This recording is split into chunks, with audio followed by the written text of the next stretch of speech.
Jacob Rothschild, un nom synonyme de richesse, de pouvoir et d'influence, a longtemps été associé à la création d'Israël. L'histoire de ce lien est à la fois choquante et intrigante, comme le révèle Lord Rothschild dans cette interview exclusive. Restez avec nous jusqu'à la fin de la vidéo pour découvrir tout ce que le 4e baron Rothschild a à dire à ce sujet dans cette interview troublante qui vient d'être publiée. L'interview.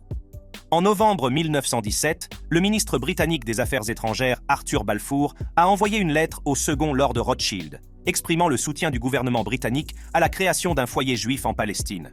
Cette lettre, connue sous le nom de Déclaration Balfour, a changé le cours de l'histoire pour le Moyen-Orient et le peuple juif.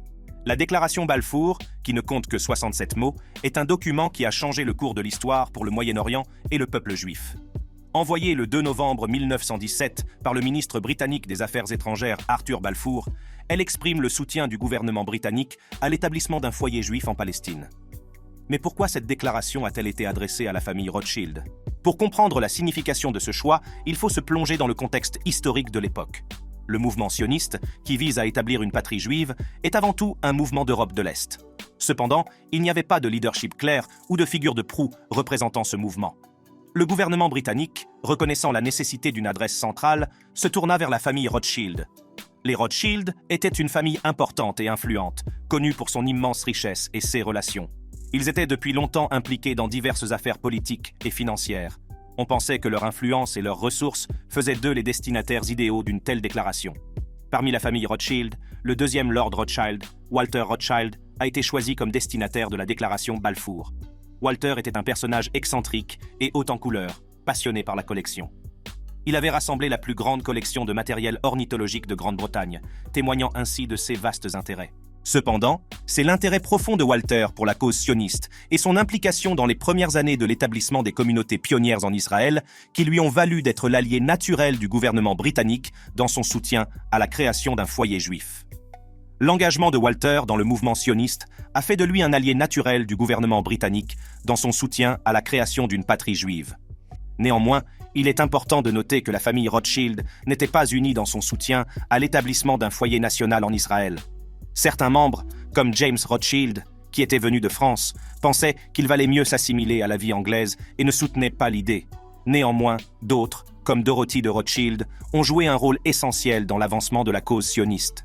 Dorothy, qui a soutenu Israël dès son plus jeune âge, a joué un rôle déterminant dans l'établissement de contacts avec l'établissement britannique et a facilité les rencontres avec les dirigeants sionistes. Elle a épousé son cousin, James Rothschild, à l'âge de 17 ans, et a consacré sa vie à faire avancer la cause d'Israël après la mort de ce dernier. La passion de Dorothy, combinée à sa capacité à naviguer dans les plus hautes sphères de la société britannique, a fait d'elle une figure importante du mouvement sioniste. La déclaration Balfour, avec ses 3 simples mots « Dear Lord Rothschild », a marqué un tournant dans l'histoire juive. Elle témoigne de la puissance et de l'influence de la famille Rothschild, ainsi que de son engagement en faveur de la cause sioniste. La déclaration a fait l'objet de plusieurs projets et compromis avant d'être finalisée, mais son essence est restée la même, la promesse d'un foyer national pour le peuple juif en Palestine. La déclaration, comme Jacob Rothschild l'a révélé dans l'interview, exprimait en outre le soutien du gouvernement britannique à l'établissement d'un foyer juif en Palestine. Il s'agit d'une déclaration monumentale qui revêt une grande importance pour la communauté juive. La déclaration stipulait « Le gouvernement de Sa Majesté voit d'un bon œil l'établissement en Palestine d'un foyer national pour le peuple juif et fera tout ce qui est en son pouvoir pour faciliter la réalisation de cet objectif. » Ces mots étaient une lueur d'espoir pour le peuple juif, qui aspirait depuis longtemps à une patrie qui lui soit propre. Toutefois, la déclaration souligne également l'importance de sauvegarder les droits civils et religieux des communautés non juives existant en Palestine. Il s'agissait d'un équilibre délicat, garantissant que l'établissement d'un foyer juif ne se fasse pas au détriment des droits des autres.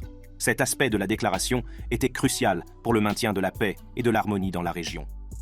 La déclaration Balfour a été considérée comme l'un des moments les plus extraordinaires de l'histoire juive. Elle représentait l'aboutissement de 3000 ans de lutte et de persévérance. Pour beaucoup, ce n'était rien de moins qu'un miracle. L'idée qu'un homme d'État en puissance et appauvri comme Chaim Weizmann puisse persuader des personnalités puissantes comme Walter Rothschild, Arthur Balfour et même le Premier ministre Lloyd George de soutenir la création d'une patrie juive semblait improbable. Mais c'est pourtant ce qui s'est produit. Même si la déclaration Balfour semblait être une bonne chose, elle a suscité des réactions diverses. Au sein de la communauté juive, elle a été saluée comme le plus grand événement depuis des milliers d'années. Ce fut un moment de fierté et de joie immense, car le rêve d'une patrie juive était enfin à portée de main. La déclaration a donné un sentiment de validation et de reconnaissance au peuple juif, qui avait subi des siècles de persécutions et de déplacements. Cependant, la déclaration a également fait l'objet de critiques et d'oppositions. Certains ont affirmé qu'elle n'allait pas assez loin dans la garantie des droits des communautés non juives en Palestine. D'autres ont mis en doute les motivations de la déclaration, la considérant comme une manœuvre politique du gouvernement britannique pour gagner les faveurs de la communauté juive. Les implications de cette déclaration étaient considérables. Elle a déclenché une série d'événements qui allaient façonner l'avenir du Moyen-Orient et du peuple juif. L'établissement de communautés pionnières en Israël, avec le soutien de la famille Rothschild, a marqué le début d'un nouveau chapitre de l'histoire juive. La famille Rothschild a également joué un rôle crucial dans les premières années de l'établissement de ces communautés pionnières. En France, Bernard Lord Rothschild a réagi aux pogroms russes des années 1880 en apportant soutien et assistance aux immigrants juifs. En Angleterre, des membres de la famille Rothschild, comme Dorothy de Rothschild, se sont consacrés à la promotion de la cause sioniste et à l'établissement de liens avec l'establishment britannique. Il est intéressant de noter que Jacob Rothschild n'a pas seulement révélé des événements du passé. Dans une autre interview, il a fait part de son point de vue sur l'avenir et la manière dont il peut être construit. En matière d'architecture, peu de partenariats ont été aussi influents et durables que celui de Jacob Rothschild et Norman Foster. Leur collaboration s'étend sur plus de 4 décennies, depuis leur première rencontre avec Jim Sterling et Richard Rogers. Cette rencontre a marqué l'histoire de l'architecture. Rothschild se souvient parfaitement de la première fois qu'il a vu le travail de Foster. C'était à Reading, où il a été témoin des premières manifestations du génie architectural de Foster. Les bâtiments dégageaient un sens de l'innovation et de l'avant-gardisme qui a immédiatement captivé Rothschild.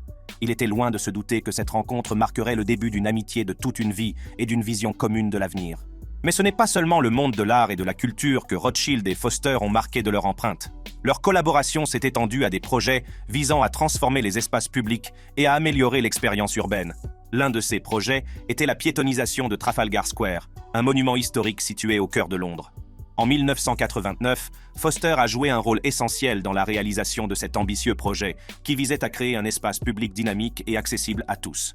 L'achèvement réussi du projet témoigne de la capacité de Foster à allier fonctionnalité, esthétique et préservation de l'importance historique. L'admiration de Rothschild pour le travail de Foster va au-delà de leur collaboration personnelle. En tant que président du prix Pritzker d'architecture, Rothschild a eu le privilège de faire partie du comité qui a décerné le prestigieux prix à Foster en 1989. La décision fut unanime, car le Millennium Bridge de Foster, une merveille architecturale stupéfiante qui reliait Somerset Heights, est devenu le symbole de sa capacité à marier harmonieusement l'ancien et le nouveau. Ainsi, inspiré par le talent et la vision de Foster, Rothschild a fait appel à son expertise dans le cadre d'un projet qui revêtait une grande importance personnelle.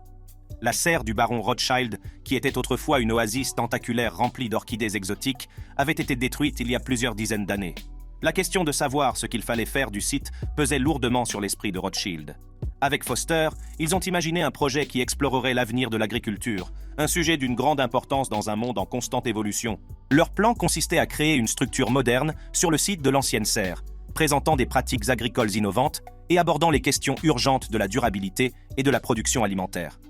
Simultanément, ils ont cherché à préserver la signification historique de l'écurie, un bâtiment du XIXe siècle, en y incorporant une intrusion moderne qui juxtaposerait l'ancien et le nouveau.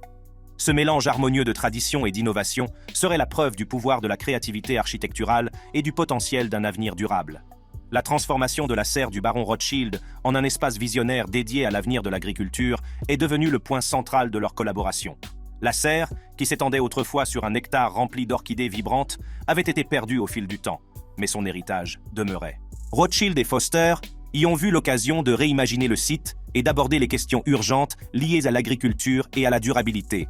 L'avenir de l'agriculture était devenu un sujet d'actualité et ces deux visionnaires étaient déterminés à apporter une contribution significative. Autres entretiens.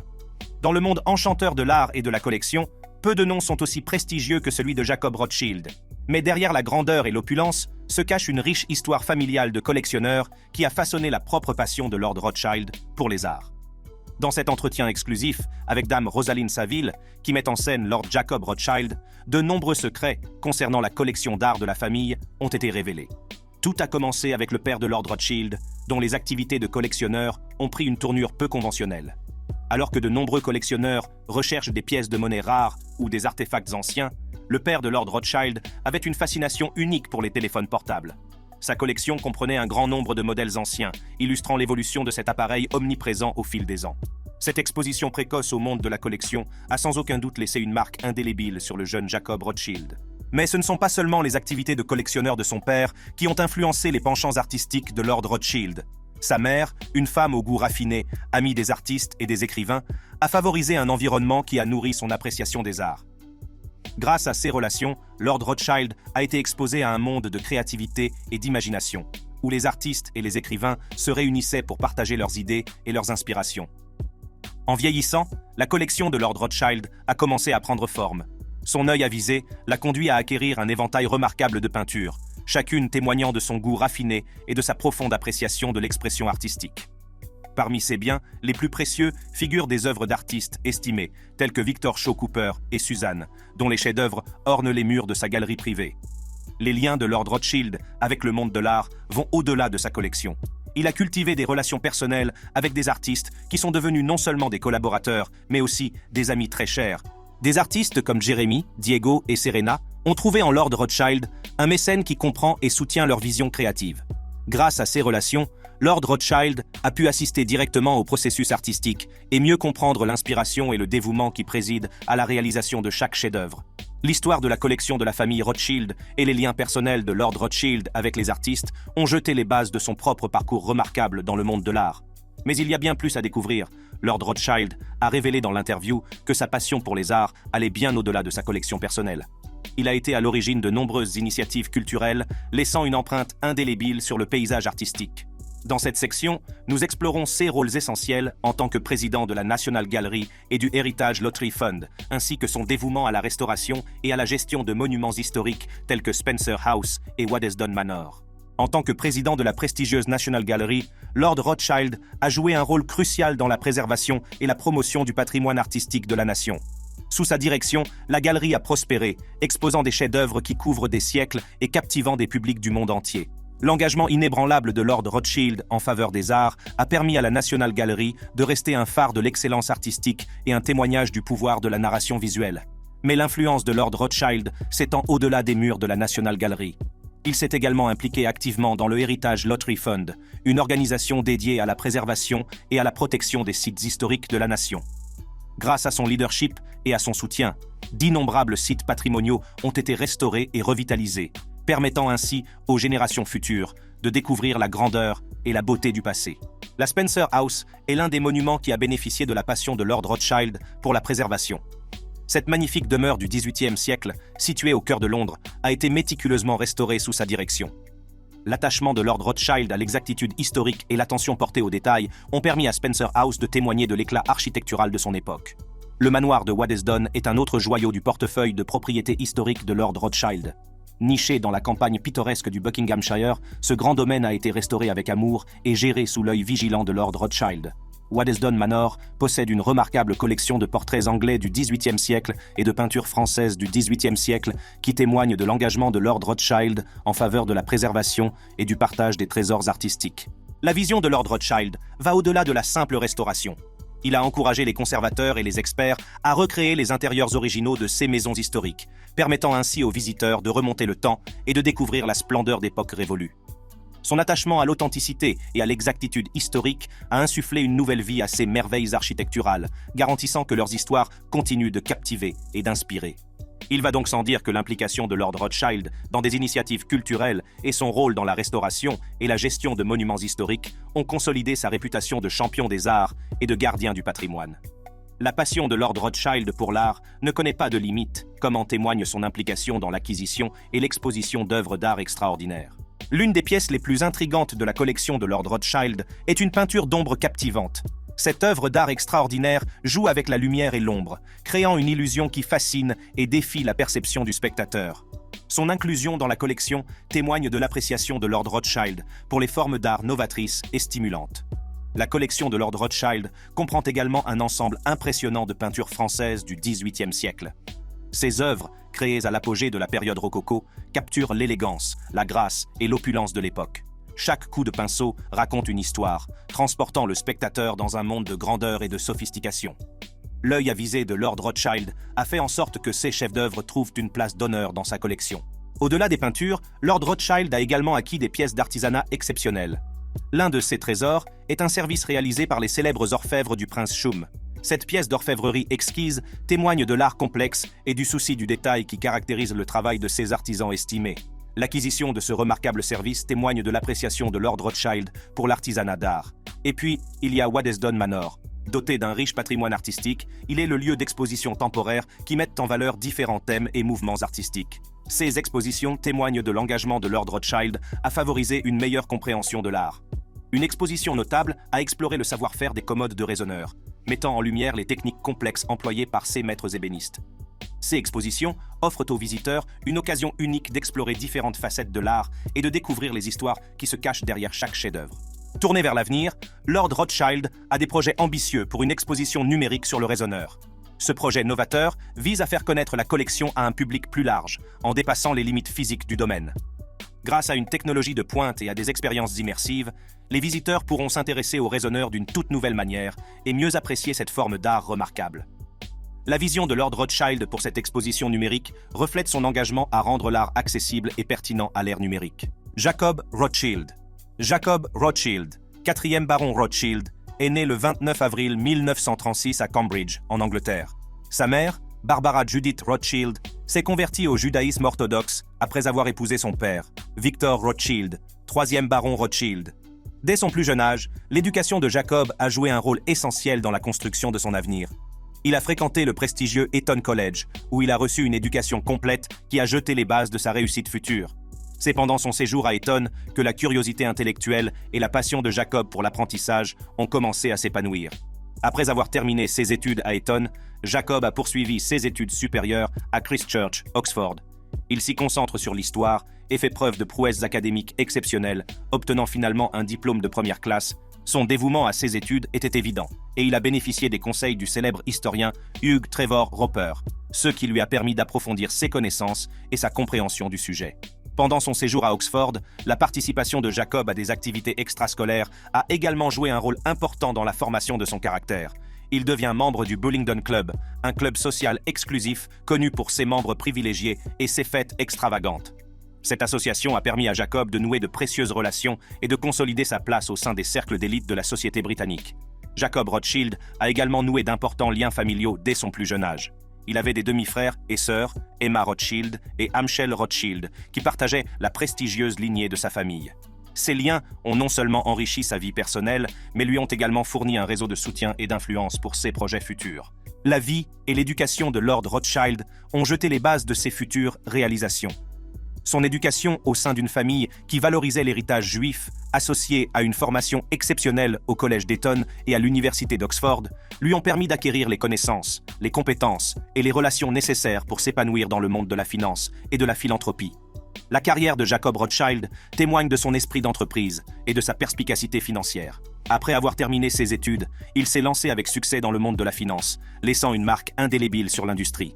En 1973, Jacob rejoint N.M. Rothschild & Sons, la célèbre banque familiale de Londres. Il fait rapidement la preuve de ses capacités et de son dévouement, gravissant les échelons et acquérant une expérience inestimable dans le secteur financier. Cependant, en 1980, un différend familial l'amène à quitter la banque, marquant ainsi un tournant dans sa carrière. Bien qu'il ait renoncé à sa participation dans la banque familiale, Jacob a conservé son influence et a continué à apporter des contributions importantes au monde de la finance. Il prend le contrôle indépendant du Rothschild Investment Trust, qui deviendra plus tard RET Capital Partners plc. Ce fonds d'investissement, coté à la Bourse de Londres, a permis à Jacob de diversifier son portefeuille et de conserver une position de premier plan dans le secteur. Les entreprises de Jacob se sont étendues au-delà de la banque familiale et du fonds d'investissement. En 1991, il a cofondé le groupe d'assurance J. Rothschild avec Sir Mark Weinberg, créant ainsi une compagnie d'assurance prospère. Cette entreprise illustre la capacité de Jacob à identifier les opportunités lucratives et à établir des partenariats fructueux. Tout au long de sa carrière, Lord Jacob Rothschild a participé à des offres et à des partenariats très médiatisés, consolidant ainsi sa réputation d'homme d'affaires avisé. Il s'est notamment associé à Sir James Goldsmith et Kerry Packer dans le cadre d'une offre d'achat infructueuse pour British American Tobacco en 1989. Ces entreprises démontrent la volonté de Jacob de prendre des risques calculés et d'explorer de nouvelles voies de croissance. Outre son implication dans le secteur financier, Lord Rothschild a occupé des postes importants dans diverses organisations. De novembre 2003 à sa retraite en 2008, il a été vice-président de BSKB Télévision, contribuant ainsi au succès et à la croissance de l'entreprise. Il a également été directeur de RHJ International, ce qui lui a permis d'élargir ses intérêts commerciaux. Le portefeuille d'activités diversifiées de Jacob témoigne de sa capacité à naviguer dans différents secteurs et à saisir les opportunités qui se présentent. Son engagement auprès de Blackstone Inc., une société d'investissement mondiale de premier plan, et son appartenance à l'International Advisory Board du Blackstone Group ont mis en évidence ses relations et son influence dans le monde des affaires internationales. En reconnaissance de ses contributions au secteur financier et au duché de Cornouailles, Jacob Rothschild a été nommé commandeur de l'Ordre royal de Victoria dans les honneurs du Nouvel An 2020. Cet honneur témoigne de son dévouement à la fois aux affaires et à la philanthropie, renforçant encore sa réputation de personnalité respectée de la vie publique britannique. N'oublions pas d'ajouter que les efforts philanthropiques de Lord Rothschild ont laissé une marque indélébile sur le monde des arts, du patrimoine et de la préservation culturelle. Tout au long de sa vie, il a consacré beaucoup de temps et de ressources au soutien de diverses organisations et initiatives, témoignant ainsi de son engagement à rendre à la société ce qu'elle lui a donné. Le baron a notamment été président du conseil d'administration de la National Gallery de 1995 à 1991, puis de 1992 à 1998. Au cours de son mandat, il a joué un rôle essentiel dans la restauration et la préservation de cette institution emblématique. Son leadership et sa vision ont permis à la National Gallery de continuer à prospérer et à offrir une plateforme d'expression artistique. Outre sa participation à la National Gallery, Jacob a présidé le National Heritage Memorial Fund, qui a joué un rôle crucial dans la préservation du patrimoine culturel du Royaume-Uni. Il a également été président du Heritage Lottery Fund, supervisant la distribution de milliards de livres sterling pour soutenir divers projets patrimoniaux à travers le pays. Sous sa direction, le Heritage Lottery Fund est devenu une force motrice dans la préservation et la promotion de la riche histoire culturelle du Royaume-Uni. Ce n'est pas tout. Lord Rothschild a également été administrateur du musée de l'Ermitage à Saint-Pétersbourg, en Russie, et de l'autorité des musées du Qatar. Sa participation à ces institutions prestigieuses témoigne de sa vision globale et de sa volonté de soutenir les institutions culturelles en dehors du Royaume-Uni. En Israël, les efforts philanthropiques du baron se sont concentrés sur la fondation Rothschild Anadiv en Europe et sur Yad Anadiv, la fondation familiale. Il a été président de Yad Anadiv, qui a joué un rôle crucial dans la construction des bâtiments de la Knesset et de la Cour suprême en Israël entre 1989 et 2018. Cependant, le 26 février 2024, Lord Jacob Rothschild s'éteint à Londres, au Royaume-Uni, à l'âge de 87 ans. La famille Rothschild. Les Rothschild existent depuis très longtemps. L'histoire de la famille commence avec Mayer Amschel Rothschild, un homme qui allait jeter les bases de l'une des dynasties bancaires les plus influentes de l'histoire européenne. Né le 23 février 1744 à Francfort-sur-le-Main, Mayer a des origines modestes. Son nom de famille, Rothschild, provient de l'écusson rouge de la maison du ghetto où vivaient ses ancêtres. Destiné à une carrière de rabbin, le chemin de Mayer a pris un tournant inattendu lorsque ses parents sont décédés en bas âge. Forcé d'entrer en apprentissage dans une maison de banque, Mayer apprend rapidement les subtilités de la finance et développe un sens aigu des affaires. C'est à cette époque qu'il devient le facteur de la cour de Guillaume Nunf, landgrave de Hesse-Cassel. Père autant de fils que possible qui pourraient s'occuper des affaires de la famille à l'étranger. Amschel Mayer, Salomon Mayer, Nathan Mayer, Karl Mayer et Jacob Mayer. Ensemble, ils forment la base de la dynastie Rothschild.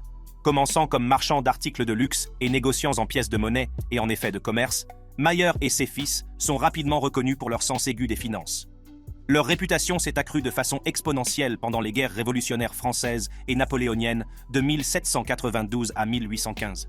Ces guerres ont offert aux Rothschild des opportunités de gains financiers sans précédent. Mayer et son fils aîné, Amschel, supervisent la croissance de l'entreprise depuis Francfort, tandis que Nathan établit une succursale à Londres en 1804. Jacob s'installe à Paris en 1811, tandis que Salomon et Karl ouvrent des bureaux à Vienne et à Naples, respectivement, dans les années 1880. Les Rothschild tirent profit des guerres en accordant des prêts aux princes belligérants, en s'engageant dans la contrebande et le commerce légal de produits clés et en facilitant les paiements internationaux entre les îles britanniques et le continent. La paix entraîne une transformation des affaires des Rothschild. Tout en poursuivant leurs activités internationales, les Rothschild deviennent de plus en plus des agents en titre d'État, en actions de compagnies d'assurance et en actions de sociétés industrielles. La famille s'adapte avec succès à la révolution industrielle en investissant dans les chemins de fer, le charbon, la sidérurgie et les industries métallurgiques. Leurs activités se sont étendues au-delà de la banque et de la finance, englobant l'exploitation minière, l'énergie, l'immobilier et la viticulture. Au milieu du 19e siècle, le groupe bancaire Rothschild avait acquis un pouvoir et une influence immenses. Toutefois, sa position oligopolistique est sérieusement menacée par l'émergence de banques par action et de banques commerciales en Angleterre, en France et dans les États allemands.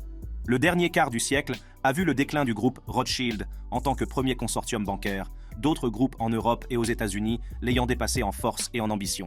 Malgré les défis, les deux principes directeurs de la famille Rothschild, mener toutes les transactions en commun et ne jamais viser des profits excessifs, les ont aidés à gérer les risques liés à la transmission d'une entreprise aux générations futures. Si les successeurs des fondateurs n'étaient pas tous dotés des mêmes moyens, leur remarquable capacité à saisir les opportunités et à s'adapter dans le monde des affaires et de la politique est restée une constante dans l'histoire du groupe. L'ascension de la famille Rothschild ne repose pas uniquement sur sa réussite financière. Elle a également exercé une influence considérable dans les sphères politiques et sociales de l'Europe. Leurs liens avec les maisons de pouvoir et leur implication dans la finance internationale leur ont permis de façonner le paysage économique et politique de l'époque. L'un des facteurs clés de l'influence des Rothschild a été leur capacité à accorder des prêts aux princes belligérants pendant les guerres révolutionnaires françaises et napoléoniennes. Ces prêts ont non seulement assuré leur position financière, mais leur ont également permis d'accéder au cercle restreint du pouvoir. En Grande-Bretagne, Lionel Nathan de Rothschild est entré dans l'histoire en devenant le premier juif à entrer au Parlement britannique. Il est devenu membre de la Chambre des communes en 1858, brisant les barrières et ouvrant la voie à une plus grande représentation juive dans la politique britannique. L'implication des Rothschild dans la politique ne s'est pas limitée à la Grande-Bretagne. Ils ont également occupé des postes importants dans leurs pays respectifs, contribuant ainsi au paysage politique de l'Europe. Parallèlement à leurs activités financières et politiques, les Rothschild étaient connus pour leurs activités philanthropiques considérables. Dès le début du 19e siècle, la famille s'est engagée dans des œuvres caritatives, en particulier dans les domaines de l'art et de l'éducation. Ils ont soutenu de nombreuses institutions culturelles, musées et universités, laissant un impact durable sur le monde des arts et de l'université. Le baron Philippe de Rothschild, par exemple, est devenu un viticulteur de premier plan et a joué un rôle important dans le vignoble Mouton Rothschild. Ses contributions au monde du vin et de la viticulture n'ont pas seulement été couronnées de succès commerciaux, elles ont aussi élevé le nom de Rothschild au rang de grand vin. Malgré leur immense richesse et leur influence, les Rothschild ont dû faire face à des défis et à des épreuves. Pendant la période nazie, en particulier à Vienne et à Paris, la famille a dû endurer la persécution et la saisie de ses biens. Cependant, ils ont réussi à préserver leur unité et à traverser la tempête, devenant ainsi un symbole de résilience et de force. Ces dernières années, la famille Rothschild a continué à apporter des contributions significatives à la société. Les membres de la famille ont excellé dans divers domaines, notamment la science, la philanthropie et la finance internationale. Leur héritage est donc toujours vivant, et leur impact sur le monde reste, sans aucun doute, indéniable. Que pensez-vous de Lord Jacob Rothschild et de son interview? Dites-nous ce que vous en pensez dans les commentaires. De plus, pour regarder d'autres vidéos au contenu intéressant, cliquez sur l'une des cartes qui apparaissent maintenant sur votre écran.